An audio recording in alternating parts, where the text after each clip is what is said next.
Nous allons copier le canard détouré sur le lac et en même temps observer la gestion des calques sur Photoshop. Donc je copie ce canard que j'ai préalablement détouré avec la baguette magique, puis inversé la sélection. Et je le colle ici sur le lac. Je remarque au passage que je crée ici un calque qui est le calque 1. À chaque fois que je vais faire un collage, je vais créer un nouveau calque qui va porter le nom calque 1, calque 2, etc. Ce calque, si je veux changer son nom, je vais ici au menu déroulant de la palette et je fais propriété du calque et je l'appelle canard. On voit ici que le calque canard, je peux en faire varier son opacité et donc le rendre translucide ou complètement opaque, et que le calque canard, je peux lui mettre les modes opératoires qui sont ici dans la liste. On a vu déjà ensemble obscurcir, produit et couleurs. Je peux le mettre par exemple en mode incrustation. Je reviens au mode normal. Ces différents calques, on peut les allumer ou les éteindre. Et vous voyez que lorsque j'éteins le calque arrière-plan, je vois apparaître ici ce damier qui nous fait comprendre que l'arrière-plan du canard est transparent. Le damier signifie la transparence dans Photoshop. Je vais réduire le canard. Pour cela, je vais au menu Fichier, Édition, Transformation manuelle. J'ai ici des poignées tout autour. J'en saisis une dans un angle. Avec la touche Shift enfoncée, je vais réduire le canard homothétiquement.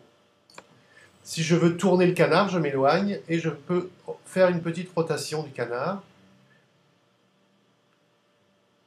Et je vais le positionner comme ça au-dessus de l'eau. Je valide ici avec la touche Entrée ou avec le V.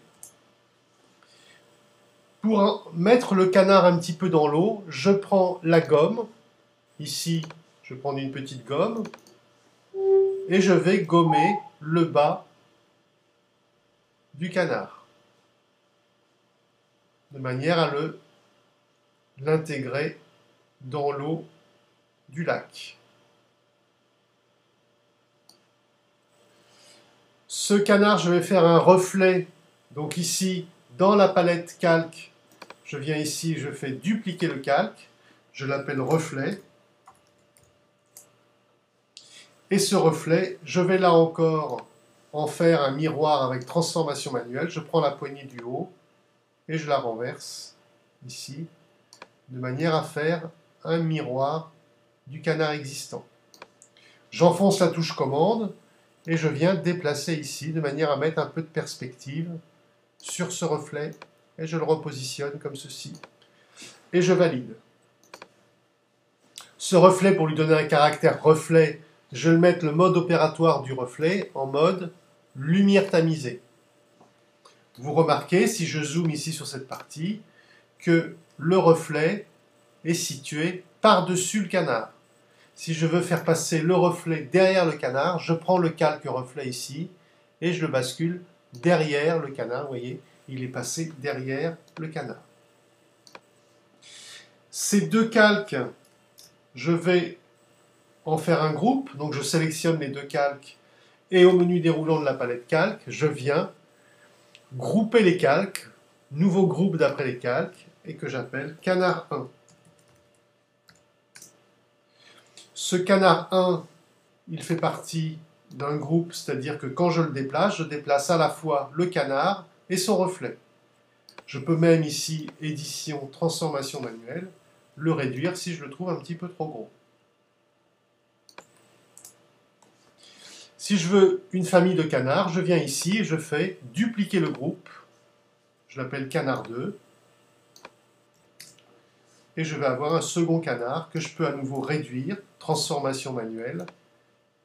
Voici un second canard que je vais positionner devant le précédent. Pour positionner le canard derrière le canard précédent, le plus gros, je prends le canard 2 et je le glisse comme ça délicatement derrière le canard 1. Vous voyez qu'il apparaît derrière. Si je veux un autre canard, je reviens ici sur dupliquer le groupe. Je l'appelle canard 3. Et ce canard 3, je peux le positionner ici, quitte à nouveau en transformant à le mettre dans l'autre sens pour le faire partir dans une direction inverse. Ici, vous voyez que j'ai les rapports hauteur-largeur. Je vais mettre moins 100% pour garder l'homothétie de ce canard. Je le positionne. Si je veux créer à nouveau un nouveau canard, je duplique celui-ci, canard 4, et je le positionne ici un petit peu plus loin, quitte à le réduire un petit peu. Pour grouper cet ensemble de canards, je sélectionne l'ensemble canard 1, canard 2, canard 3, canard 4, du début jusqu'à la fin, et je crée un nouveau groupe que je vais appeler famille canard. Cette famille de canards, lorsque je prends le groupe, je déplace la totalité du groupe de famille de canards, et c'est la totalité du groupe que je peux éventuellement réduire, dupliquer ou modifier à loisir.